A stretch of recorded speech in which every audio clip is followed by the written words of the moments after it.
You're being ridiculous, Mia. Eric needs this more than you do, my mom said, waving the deed in my face during what was supposed to be a joyful housewarming party. He has a family to support. What do you have? Just yourself. The words hit me like a slap across the face. I stood there in the kitchen of the house I'd spent my entire life savings on, struggling to breathe as my world crumbled around me. My name is Mia Reynolds, and at 33, I never imagined I'd be betrayed by my own family like this. As a nurse at Memorial Hospital, I'd spent the last 10 years working double shifts, picking up extra hours in the ICU, and saving every penny I could. When my parents faced foreclosure on their old house, I stepped in with my life savings, $175,000, to help them buy a new place. The agreement was crystal clear. The house would be in my name since I provided the down payment. But apparently, agreements don't mean much to my family. My stepbrother Eric, my mom's golden child from her second marriage, stood there with his usual smug grin. He'd never contributed a dime to our parents' well-being, always too busy finding himself, while jumping from one failed business venture to another. But now, at 38, he suddenly had a wife and a baby on the way, which apparently made him more deserving of my investment. "We've already filed the paperwork," my stepdad George chimed in, not even looking me in the eye. "The house is in Eric's name now. You should be happy you're helping your brother start his family." The casual way he dismissed my sacrifice made my blood boil. The beautiful colonial-style house I'd fallen in love with, the one I'd imagined as a gathering place for family holidays and celebrations, was being handed over to someone who hadn't earned it.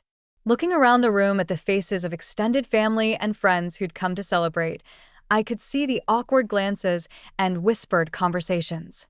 My Aunt Sarah, who'd always been more of a mother to me than my own mom, stood in the corner, shaking her head in disbelief. My best friend Rachel, who'd watched me work myself to exhaustion to save that money, gripped her glass so tight I thought it might shatter. "This isn't right," I managed to say, my voice trembling with a mix of anger and hurt. "That money was everything I had. We had an agreement."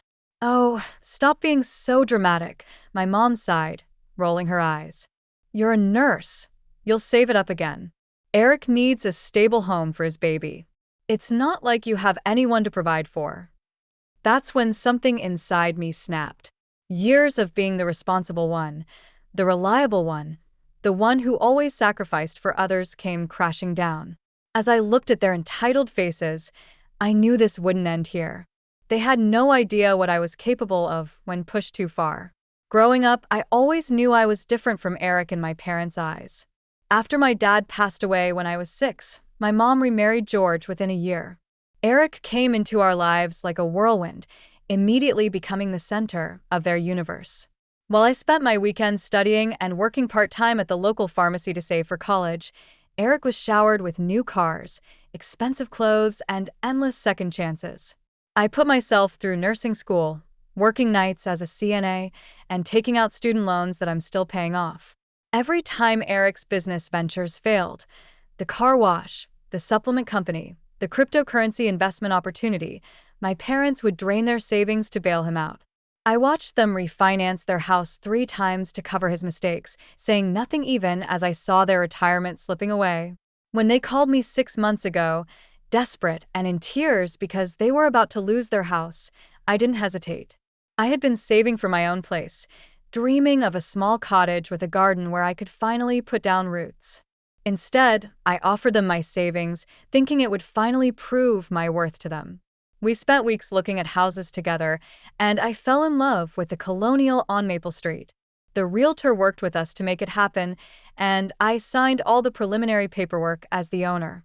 "You're such a blessing, honey," my mom had said back then, hugging me tight. "We'll make this work as a family." I believed her. I wanted so badly to believe her that I ignored the warning signs. The whispered phone calls with Eric, the meetings with their lawyer that I wasn't invited to, the way they delayed the final paperwork. Rachel had tried to warn me.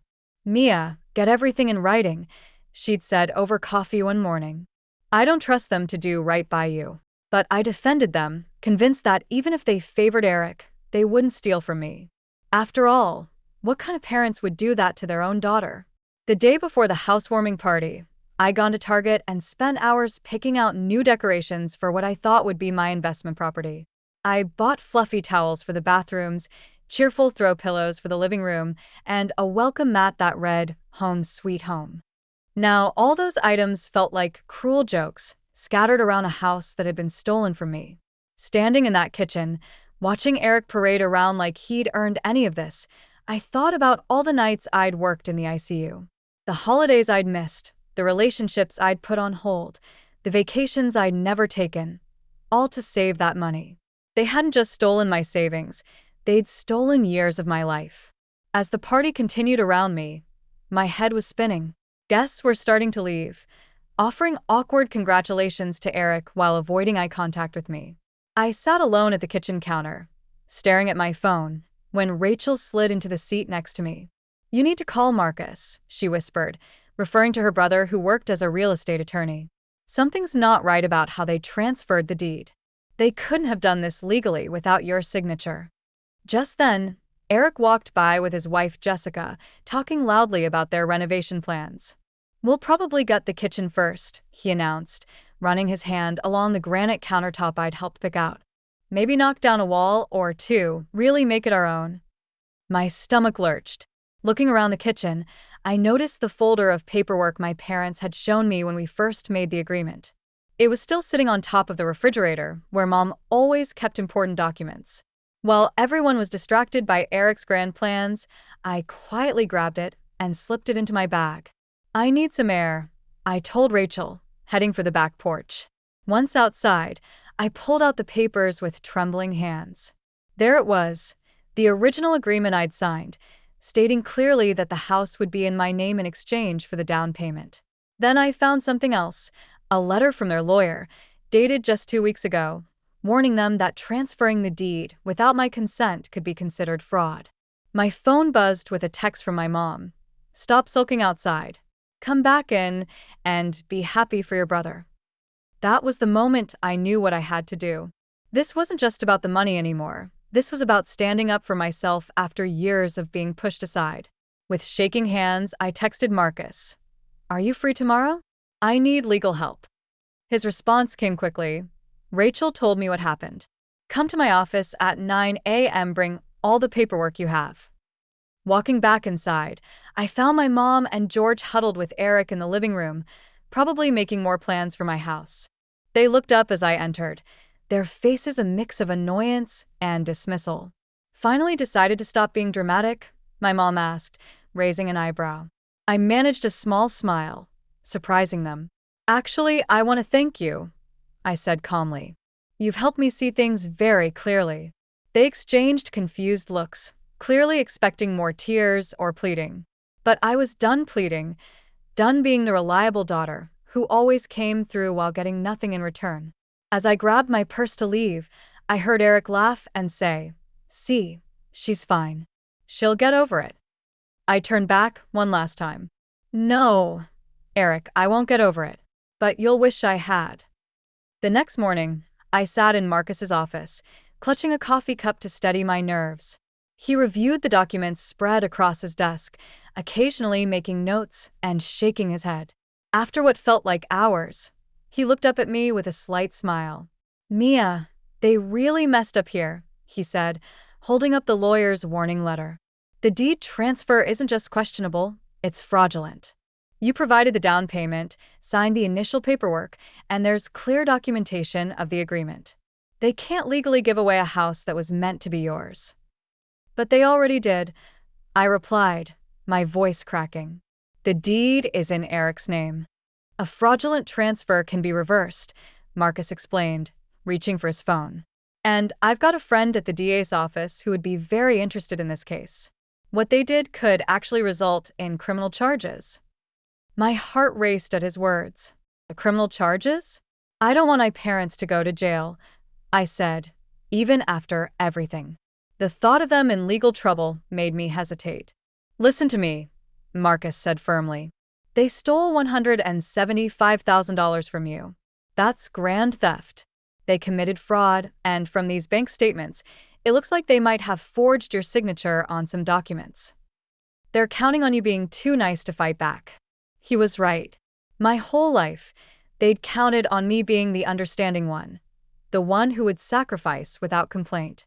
While we talked, my phone kept buzzing with texts from my mom, alternating between guilt trips and demands that I stop being childish.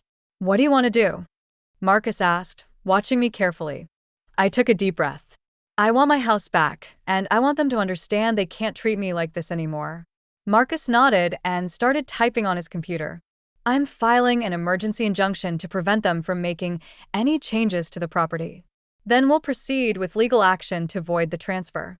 They'll be served with papers by tomorrow." As I left his office, I felt lighter somehow. For the first time since the housewarming party, I wasn't crying or shaking. Instead, I felt a strange sense of calm. I drove to work for my evening shift in the ICU, and halfway through, my phone exploded with notifications. Eric had called 7 times. My mom had called 12 times. There were dozens of text messages, ranging from angry to panicked. The last one from Eric made me smile. "What the hell did you do?" I silenced my phone and focused on my patients. Let them panic for a while. Let them feel a fraction of the anxiety they'd caused me. Tomorrow, they'd learn exactly what happens when you push the nice daughter too far. The next morning, chaos erupted. I was getting ready for my shift when Rachel called to tell me my mom and Eric were making a scene outside my apartment. Sure enough, when I looked out my window, there they were, Eric pacing back and forth while my mom banged on the building's front door. "You have to stop this," my mom shouted when I finally went downstairs. "This will tear our family apart." "That's rich," I replied, surprisingly calm. "You didn't worry about tearing the family apart when you stole my life savings." Eric stepped forward, his face red with anger. "You're being ridiculous. I have a baby on the way. What were you going to do with that house anyway? Live there alone with your cats?" "Actually," I said, pulling out my phone, "I have the proof of our original agreement right here. Want to see the letter from your lawyer warning you this was illegal? Or should we talk about the documents where someone forged my signature?" The color drained from their faces. My mom grabbed my arm, her voice dropping to a whisper. "Honey, we can work this out as a family. There's no need for lawyers." I gently removed her hand. "We stopped being a family the moment you decided my life savings meant nothing to you. The DA's office has copies of everything now, so unless you want this to get worse, I suggest you talk to your lawyer about reversing the deed transfer." "You'd send your own mother to jail?" she gasped, tears welling up at her eyes, the same tears that had worked on me so many times before. "No, Mom. You might send yourself to jail. I'm just standing up for myself." Eric started to say something, but his phone rang. It was his wife, Jessica. I could hear her panicked voice through the speaker as she told him the police were at their house, their actual house, with questions about the deed transfer. They left quickly after that, hurrying to deal with the unfolding disaster. Rachel, who had been watching from her car to make sure I was safe, came over and hugged me. "I've never seen you stand up to them like that," she said proudly. "I've never had proof of their manipulation before," I replied. "Always just my word against theirs. But this time, I have everything in writing." Later that day, Marcus called to tell me Eric and my parents' lawyer had reached out. They wanted to settle. Not only would they transfer the house back to me, but they'd also pay my legal fees and additional damages. The threat of criminal charges had finally made them realize I wasn't backing down. "Should we take the deal?" Marcus asked. "Yes," I said firmly, "but I want them to sign something else too, a statement admitting exactly what they did. They don't get to pretend this never happened." 2 weeks later, I sat in Marcus's office as my parents and Eric signed the papers. The deed was being transferred back to me, along with a settlement that included my legal fees and an additional $50,000 in damages. But more importantly, they were signing a notarized statement acknowledging their attempt to defraud me. My mom couldn't stop crying, dabbing at her eyes with a tissue, while George stared at the floor. Eric looked like he'd aged 10 years, the smug grin replaced by a clenched jaw. His wife, Jessica, had left him after discovering he'd been hiding their own financial troubles. Apparently, The house theft was just the tip of the iceberg. I need all parties to sign here, the notary said, pointing to the final page. One by one, they signed. When it was my turn, my hand didn't shake at all. I hope you're happy, Eric muttered as he stood up. You've ruined everything. No, I replied calmly. You ruined everything when you decided to steal from me. I just made it right. They filed out of the office, my mom trying one last time to catch my eye. I turned away. The time for guilt trips and manipulation was over. Marcus handed me the new deed with a smile. Congratulations.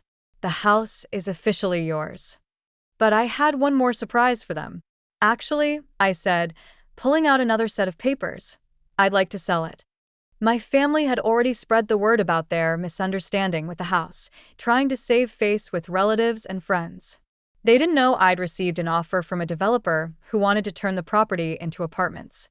The offer was well above market value. They'll be furious when they find out, Rachel said later as we celebrated at our favorite coffee shop. They thought you'd let them stay there. That's exactly why I'm selling, I replied. They need to understand they have no power over me anymore. The next day, I signed the papers to sell the house. The developer was thrilled, my real estate agent was thrilled, and I was finally free.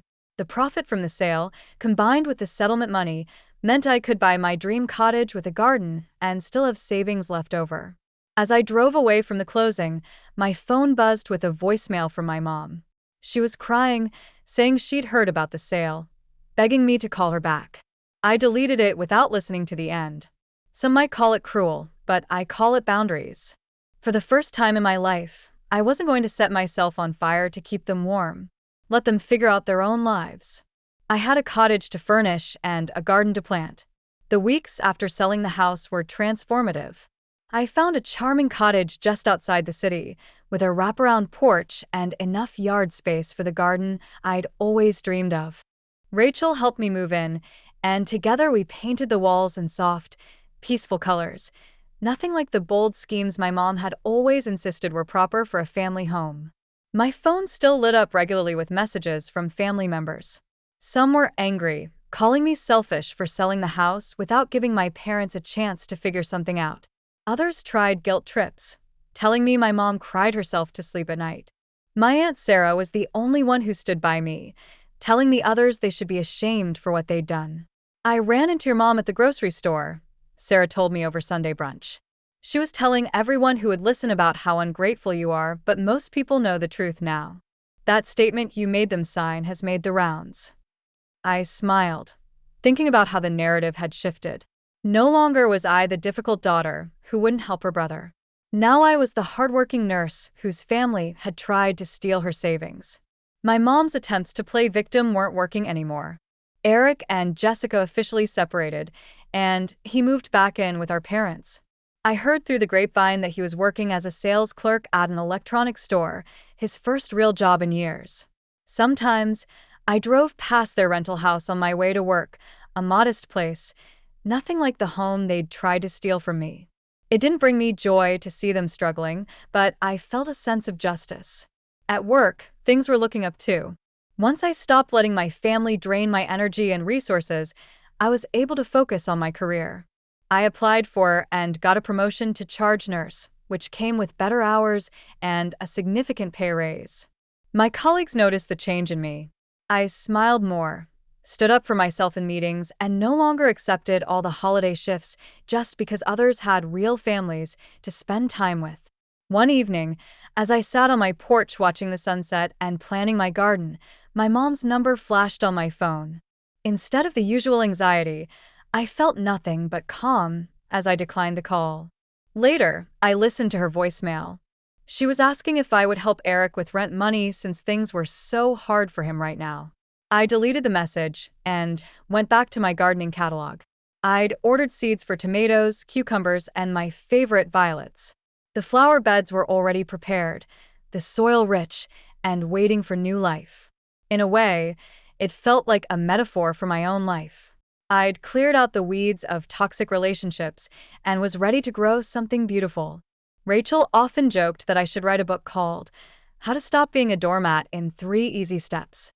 Maybe she was right. All it took was losing my life savings, standing up to my family, and finally putting myself first.